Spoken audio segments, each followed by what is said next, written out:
PTPOP here. I'm out for a morning walk. It is Wednesday, July, I don't know, 29th, something like that. 28th, maybe. I'm guessing it's probably about 9 o'clock, 9:30 in the morning. It is a bright, sunny, hot, humid day here in Cleveland already.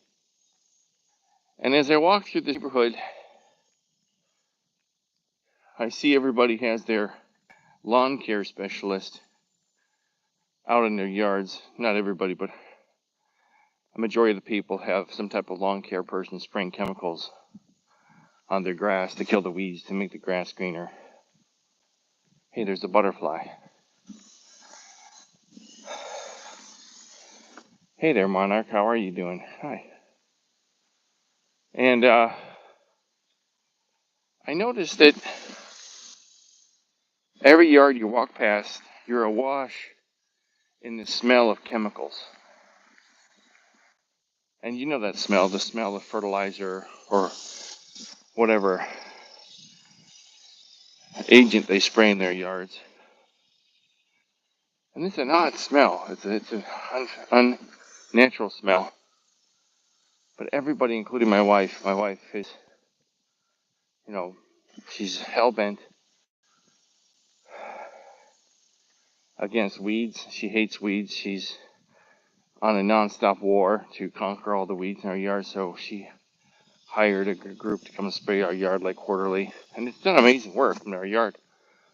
We have the quintessential Midwestern, well-manicured front yard with no weeds and no dandelions, and it's plush and it's full and it's deep. But I wonder what we've had to sacrifice health-wise to get there.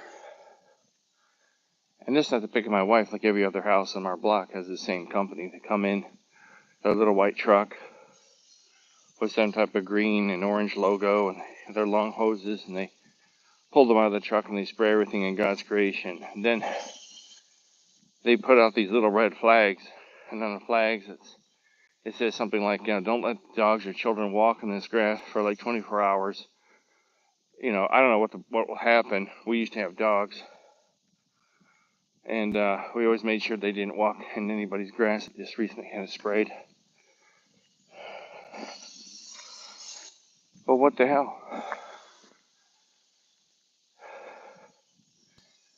As you know, you live in this life and in this neighborhood, predominantly white, I guess middle class, stable neighborhood, I suppose, though we've had a lot of break-ins and there's a few lunatics that live around you. But everybody here is swept up in the idea, look at this house is for sale again. How weird. Oh, it's a different house. But everybody's swept up in the idea of the American dream. Anything, nothing will stand in the way of obtaining the American dream. Even if it means working yourself to death in some horrible job until you're 70, filling your yard with chemicals that will make your children and your pets sick. Anything to maintain that image. Anything. Nothing will stand between an American and their pathway to the American dream. And it's scary, folks. It's really scary. I don't know if they have the similar thing in Great Britain. I've never heard of like the Great Britain dream, or the biggest thing I've ever heard was when Churchill made that speech back in World War II. I can remember all of it. Basically, go out there and get them, boys, type of speech. But I don't remember him saying anything about the American dream. I don't even know when that became a thing.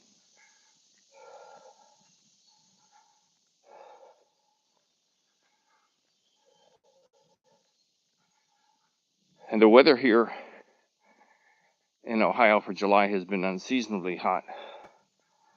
I don't know if we've broken any records yet, but we're not far from, I don't know, a couple of days it's been near 100, which is really strange. Hi, Pooch. Hi again. Hi there. And the weather's been really hot. And like right now, it's like 9:30 in the morning, and it feels like it's 100 out. It's just really hot. This feels like Arizona used to feel in the mornings. And I wasn't like this when I was a kid.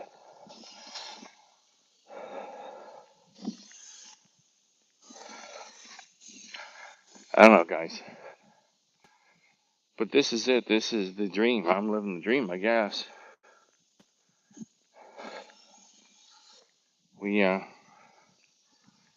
get to walk around in a finely manicured neighborhood with people with fairly new SUVs and nice and manicured yards and big giant oak trees, shady yards. Most people don't get into enjoying this until they hit 70 or 75 and they retire. And then what do they have left? 5, maybe 10 years at the most. Most people don't live much beyond 80. But everybody's yard you walk past has a different smell to it. It's not natural, it's a chemical smell. This yard right here, you can smell it. Oh, the yard looks like shit. I'd have to say this street seems like fewer people have the manicured yards. But it's your traditional white American dream neighborhood. I'm not picking on white people, but there's only a few black families that live back in this area.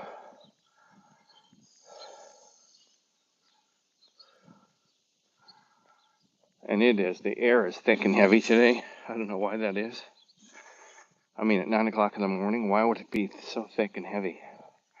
There's not a cloud in the sky. This isn't the Ohio I grew up in. There isn't a cloud within a mile of this spot. Maybe some little tiny ones. Where do the clouds go? Let's see, this lady backs out of a driveway and runs me over. She's got her backup lights on in her Audi with her top down. Not her top, but her. She's in a convertible. Here we go. She sees me.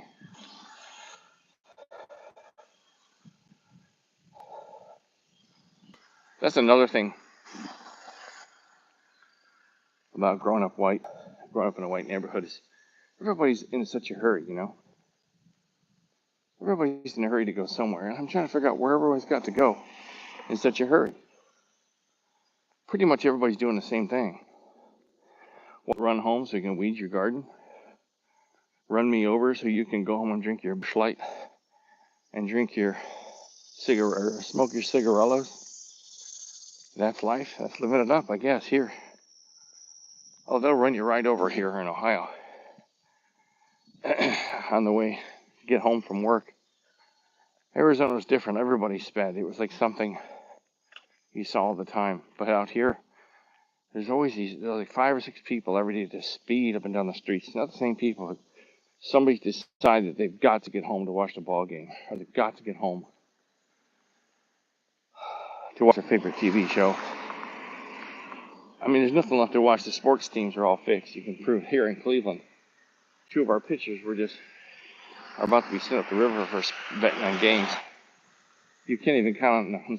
I think it said Indians, Guardians, whatever the hell they call themselves these days. Here's another landscaper. They're digging up all the weeds and the mulch. Maybe you can see that, but they're all out. They make a fortune. Like we pay HOA fees here. And I still don't know what it's for. There's an outdoor pool that's only open for a few months a year. And the HOA doesn't plow the streets when it's snowing. All they do is, like, just recently they decided to trim the bushes and cut the grass near the mailboxes. I've never seen them do that before. I guess they had some extra cash and they decided to fill that up. You know, cut those bushes down around our mailbox. And the mailbox we have is so wobbly you could practically knock it over with a good strong wind would bring it down. So, I mean, do they do this in the UK? Do they spray all the yards with these chemicals? Because I hate getting up in the morning and go for a walk, and I want to Smell the cool summer air in the morning, listen to the birds chirping, all that happy stuff, but all I get is a snoot full of chemicals and the overwhelming humidity. Say, come on, why is it so humid? Why is the country going through this weird heat dome? I'll say, oh, you're just paranoid, Pete. Not anymore, I'm not. Let's see if I can get across here without getting run over. But we have nicely manicured bushes and lawns. Well, everybody struggles to keep their heads up. I mean, my wife and I, between the two of us, for a month of groceries, we spend about $800 to $1,000 a month in groceries. That's since the prices went up. That's just for two people. And I don't eat that much anymore. I have juice and an egg in the morning, and then for lunch I have a couple of crackers and some, tuna or some salmon dip, which is real cheap shit we buy at Costco. And then for dinner I'll have a salad. So, another landscaping crew right there. They're everywhere. There's one down there too. Alright guys, I'm going to go. Let me know if you experience this in other countries with all the chemicals they spray in the lawns. Because it really gets nauseating to walk around these days and smell all this. Alright, talk to you later.